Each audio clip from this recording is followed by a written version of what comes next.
whilst their counterparts in Ghana, in Banjul, are taught in Liberia, have been taught for 3 years. Very unfair. Very, very unfair.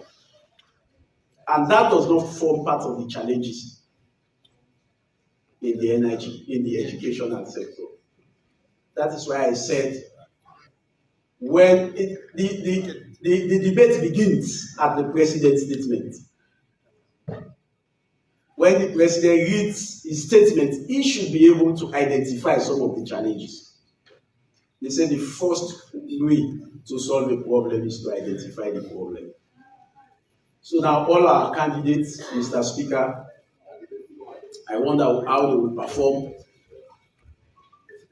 when a 3-year curriculum is just handled within 6 months. Mr. Speaker, it does not stop at that. It does not stop at that. Previously, they sent monies to all the schools, regardless of the fact that government pays the teachers. Government gives subvention to schools. And the subvention is what they use for maintenance of the schools. And when they pay school fees, the pupils pay their school fees. They use it to pay those teachers whose names are not on the payroll. They use it to buy chalk. They use it to give incentives to the cleaners. But what happens now, Mr. Speaker, it will interest you to note that government subvention does not go on time. Very, very, very. It delays extremely. So there are schools now which cannot even buy chalk because they don't have extra source to have funds. So what some of the schools have done is to ensure that they make a list of items they will sell to the kids and ask them to pay for these items, and the profit they make out of those items is what they use to run the school. That's the truth. And the cost of some of these items is expensive than the fees that they used to pay when these items you are not charged for in the school. So it's very serious, Mr. Speaker. Very, very serious. We are talking about the next generation, and we are talking about education. Mr. Speaker, the syllabus and the syllabuses and textbooks they gave to the students, to the people, the subjects are all too different. They are different from what is assessed by WAEC. Completely different. I wonder why there were no proper consultations, there were no stakeholder meetings. You know, they didn't consult with WAEC while those critical decisions were made. And now, 3 years, all what they have taught our pupils are just waste of time. They are not going to be assessed by them. Everything is to be changed. So now, the old syllabus has been introduced again. It will not only affect those who are preparing for the exams now, it will even affect those who are in SS1 already, because they are being taught from the new syllabus. Those who are in SS2 are taught from the new syllabus. Those who are in SS3 are taught from the new syllabus. So this will have an effect on our educational system for the next 3 years. For the next 3 years. Very, very worrisome. Very, very worrisome. That is why we want to call on the Minister of Education to ensure that our pupils are not disadvantaged for a reason that is not their fault, for decisions that were hastily taken without consultations. This will, yes, this will totally disadvantage our next generation. That is something that is not measured here in the president's statement, because the minister knows that when he writes that and presents it to the president, he will have problem in his office. So they escape most of the challenges they have and gave the president what they think will give them more, will hand them more promotion in their offices, which is very unfair, very, very unfair. Mr. Speaker, honorable members, under this new curriculum, I have just said it, that English and math are not core subjects. They are not core subjects. But yet, those two subjects are compulsory in WASC. They are compulsory in WASC. And even our university entrance system, they are compulsory. I went to Freetown College and read engineering. But without English, I would never have been admitted at Freetown College. I would never have been admitted. So I had to pass English and mathematics to read engineering at Freetown College. So this is one issue we have to pay great attention to, Mr. Speaker. And in order to pay attention to that issue, I want to call on the Parliamentary Committee on Education. That is why we said the essence of this debate is for chairmen of committees to be taking note, so that we provide solutions to the problems that we face with. The Oversight Committee on Education should ensure that they summon the minister, let him explain the confusion in the curriculum, and he said timelines, Mr. Speaker, to provide justification for the abrupt reversal. Somebody must answer, because this would affect our next generation. And also, one of the solutions I'm offering is to ensure that we have a stakeholder roundtable. We bring together WAEC, universities, the teacher union, the curriculum experts, to align the national curriculum and the regional standards. Because we cannot operate in isolation. We are part of this region, and every assessment must reflect what is common in the region. Apart from Sierra Leone, no other country else changed their curriculum. No other country did so. No other country did so. I have a cousin that is writing these exams. It is only now that she is buying the books in the old curriculum, after she has been taught for 3 years from another curriculum.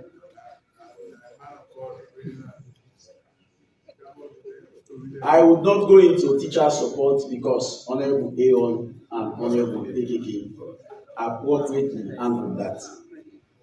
Very, very important. Supporting teachers is very, very important.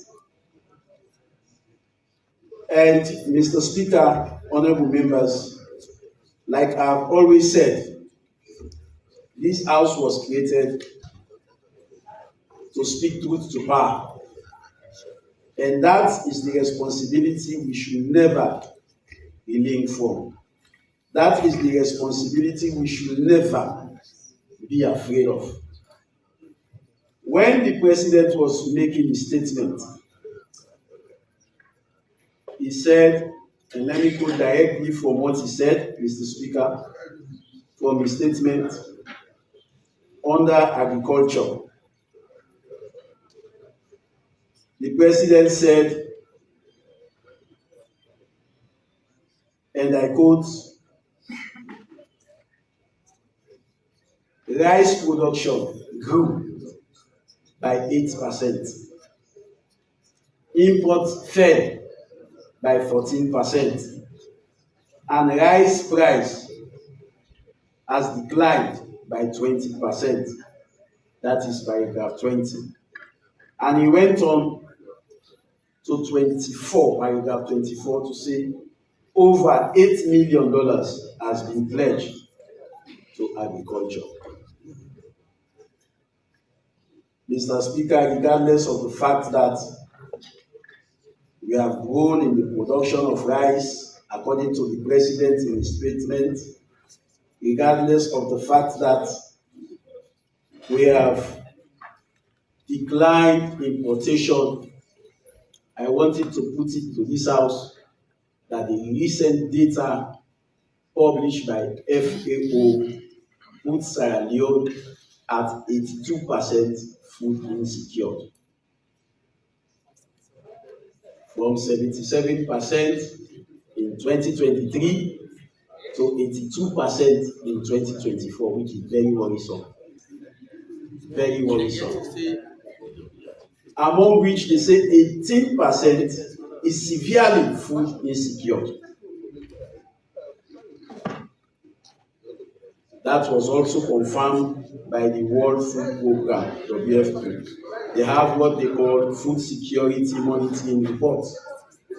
So in their food security monitoring report, they said Sierra Leone is 82% food insecure. According to the Global Nutrition Index, Mr. Speaker, Sierra Leone, 26.3% of children under 5 are stunted. They are stunted. And it does not stop there. According to the Global Hunger Index in 2024, we were ranked 117 out of 127 countries, Mr. Speaker. So when our data says this, the international data is different. Who monitors our data? Who monitors our data? So it's very, very difficult, very, very worrisome, very, very worrisome. That is why we want to implore on the government to ensure that resources meant for agriculture are used strictly for agriculture.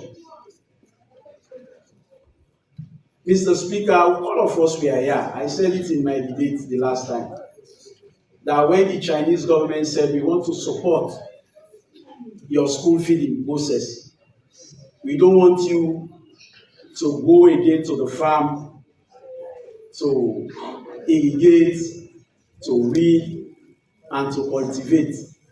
We are sending you 47,000 bags of rice for school feeding. That again was distributed amongst senior officials. They didn't reach the targeted goal. So that is worrisome, Mr. Speaker. Mr. Speaker, honorable members, the President said in paragraph 979, the President boasted, he said we pledge to create 500,000 jobs in 5 years. 500,000 jobs in 5 years. But we are 7 years on. The President also says in paragraph 80, jobs are being created across agriculture, mining, and technology. And even in paragraph 85, where he wants the youth, he said, do not let drug like Kush steal your future. I think you are reading from it. Are you reading the same? Yes, I have. No, you are not. I Look at it. Wait till you get for a stone. No. What you are reading is not in there. Do you want to stand on the place of freedom? Yes. So, Mr. Speaker, if the President is advising our youth in the statement to avoid push, we should ensure that we take policy measures. The government must be ready and prepared to fight against drug abuse. It is not just to say, it should not be a message. The president has the capacity to do more other than just advising the youth. Mr. Speaker, drug is killing our next generation.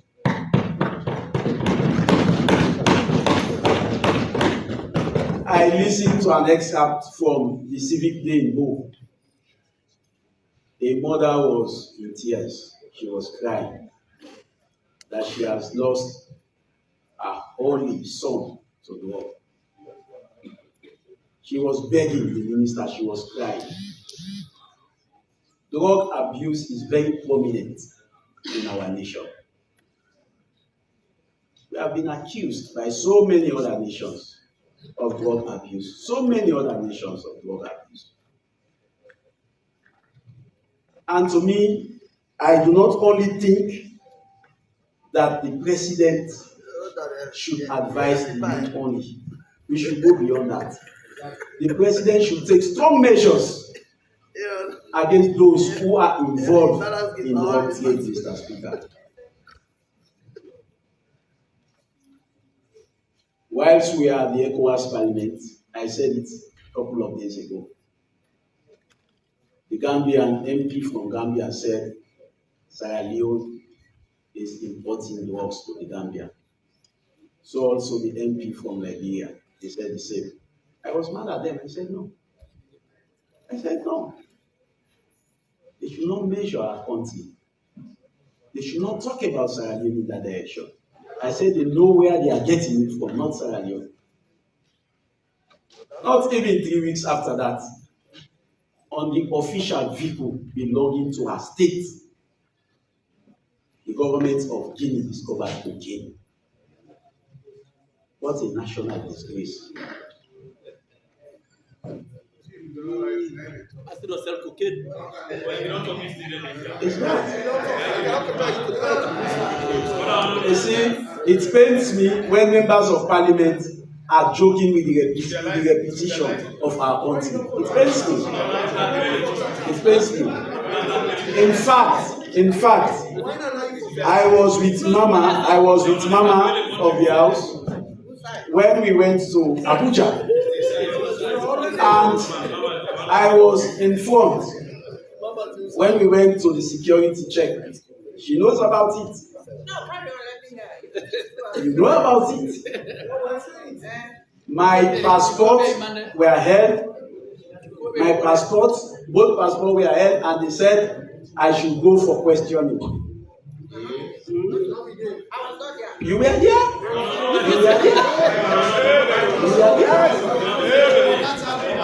So don't be surprised that continue. I have to be mad at them at the immigration. I have to be mad at them before they apologize to me.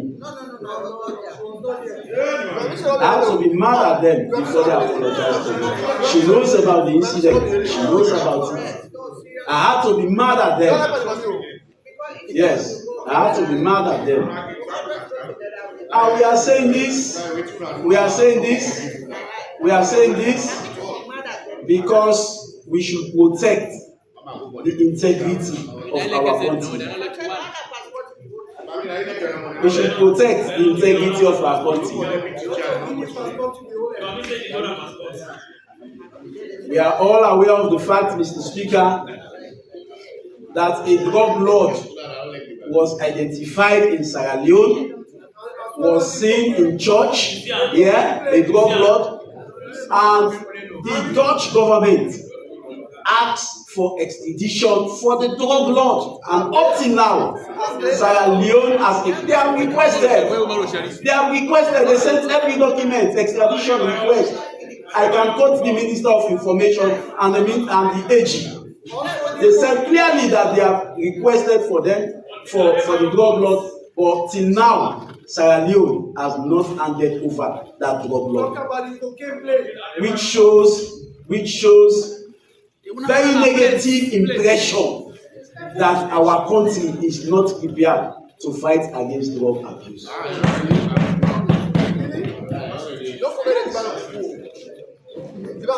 Recently, another allegation has emerged that a drug lord was arrested in the United Arab Emirates and extradited to Turkey, and he was carrying Sierra Leonean diplomatic passport. I am happy with the immigration because they have issued a statement that they will investigate the matter and they will ensure that they inform the public about that investigation. Mr. Speaker, for a vehicle belonging to the state here to go to Guinea from Sierra Leone, there must have been a note verbal. There must have been a note verbal. And that note verbal must have been approved by somebody in the Ministry of Foreign Affairs. And on the note verbal, you have the detail of the vehicle. On the note verbal, you have the names of the passenger in the vehicle. On the note verbal, you have the name of the driver in the vehicle. Up till now, our report says an unknown person. We do not know that person. We do not know that person. An unknown person.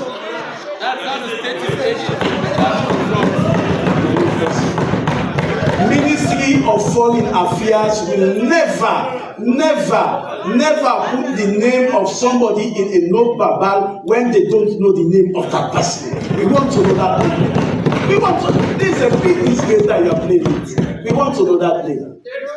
We want to know that name. We want to know that name.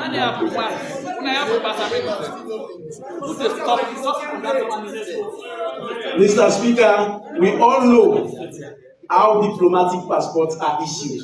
We all know. Instructions come from the Ministry of Foreign Affairs. The Ministry of Foreign Affairs also consults with His Excellency the President. And they forward the request to the immigration. Yes, it's the process. You asked me for the process. I'm saying the process.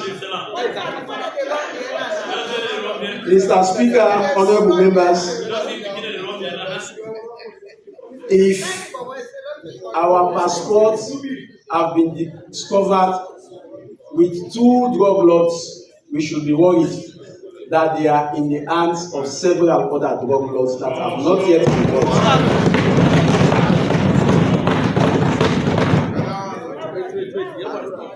You see, when people talk about this drug stuff, people are just agitated. They become vexatious to the extent that even journalists are being threatened because they are talking against drugs. Let me make this clear. This country does not belong to you.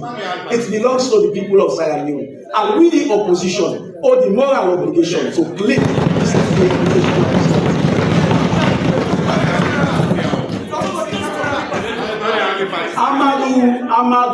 Journalist Amadou Lamana has been under complete stress, under distress, under threat, just because he is doing his function. He is being intimidated because he is doing his function. So we, as a nation, should not frown at those people who are the whistleblowers. Like I have said, people are comparing this incident to what happened in the last government when they had the cocaine plane. Let me make this clear. I equally would condemn that act, Mr. Speaker, at any given point in time. But what is most interesting is government response to the incident.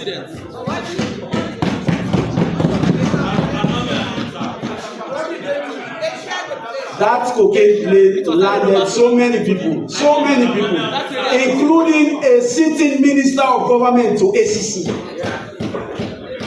As I'm speaking, the ambassador in whose vehicle cocaine was discovered is gallivanting in the United States of America.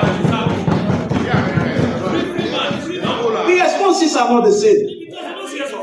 The responses are not the same, and it's worrisome for all of us. It's worrisome for all of us, Mr. Speaker.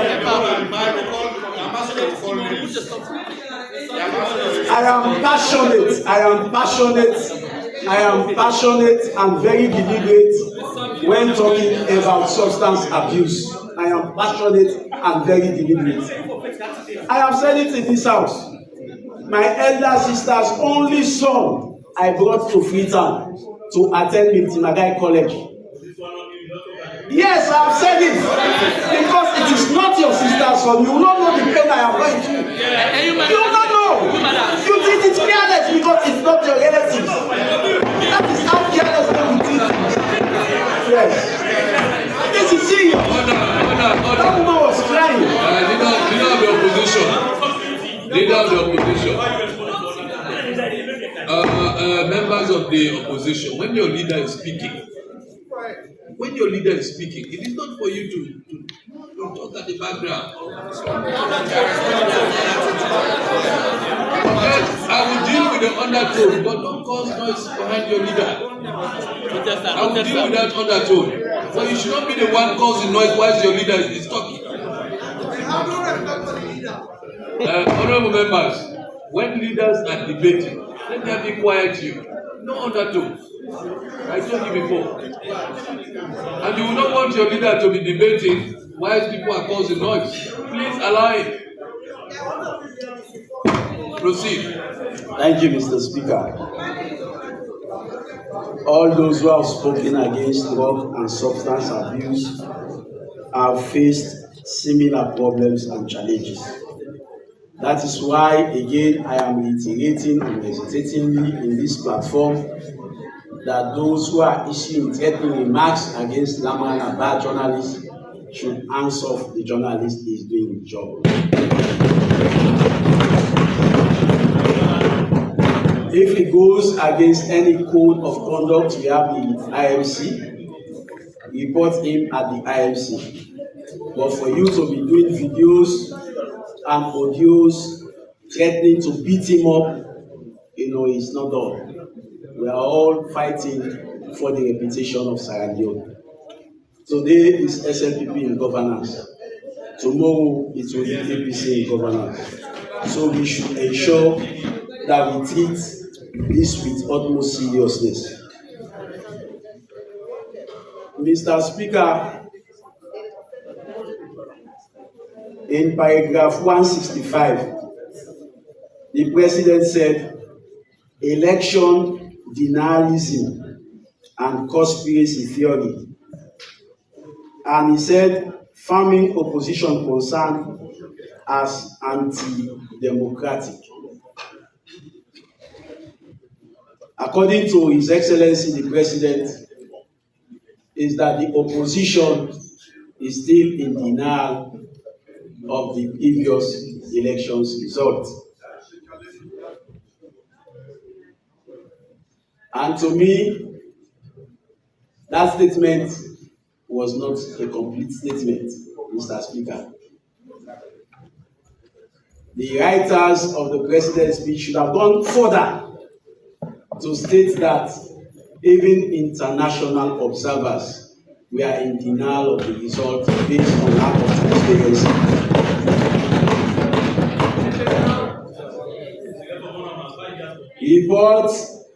Reports from Qatar Center is very clear.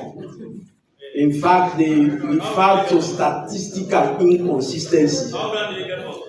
Reports from all the ambassadors who monitored are very, very clear. Very, very clear.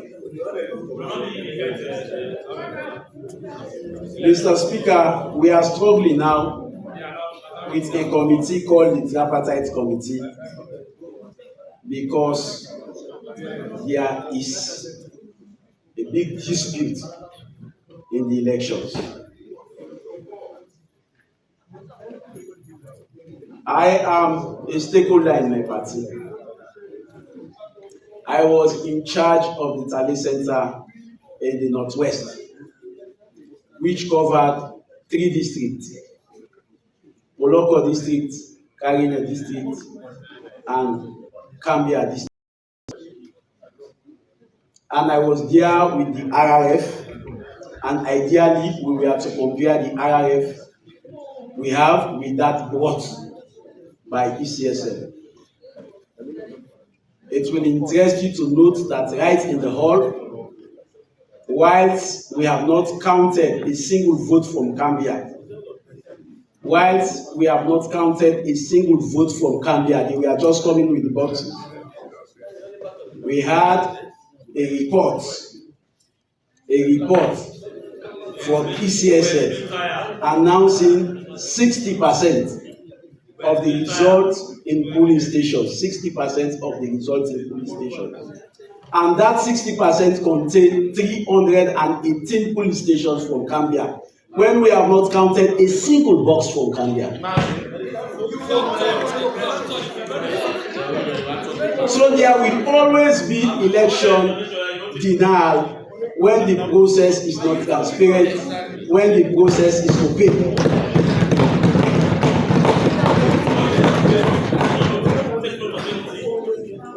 It is possible that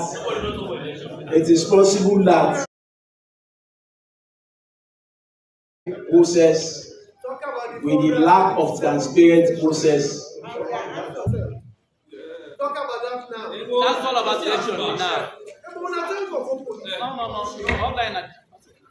Mr. Speaker, honorable members, there is an adage that says, when dry bones are measured in a proverb, old people becomes very uneasy. Very, very uneasy. Now I go to the health sector. The president said maternal and newborn deaths are falling by 70%. And he also said a new 166 bed pediatric center in Longley has been established.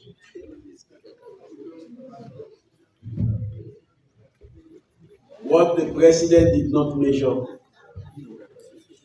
is that we have a good number of our hospitals that lack electricity at night.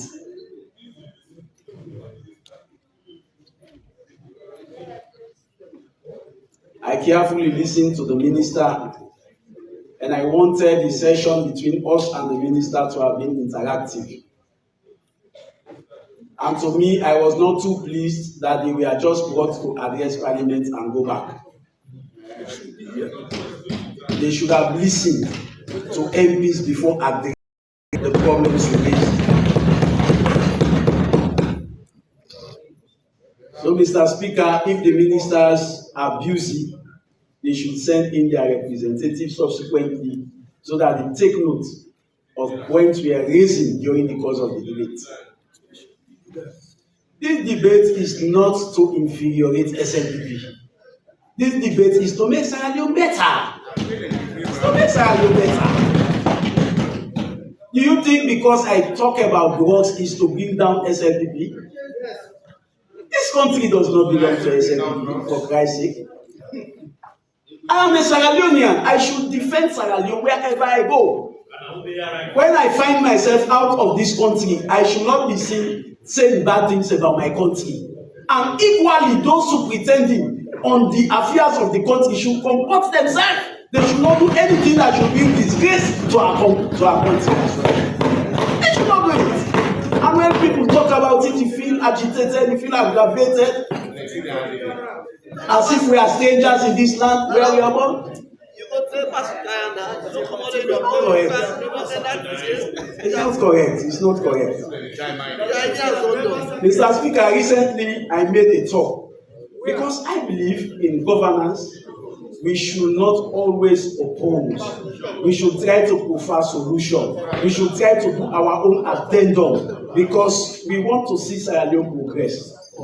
So what I did, I invited the Ministry of Health to visit one of my hospitals in Tokyo district, the Leone Government Hospital. And when we went to the hospital, the first thing we noticed was lack of sitting accommodation for visitors. So visitors were just parading up and down the hospital. They did not have where to sit. So as a means of demonstrating my willingness to help in government, I gave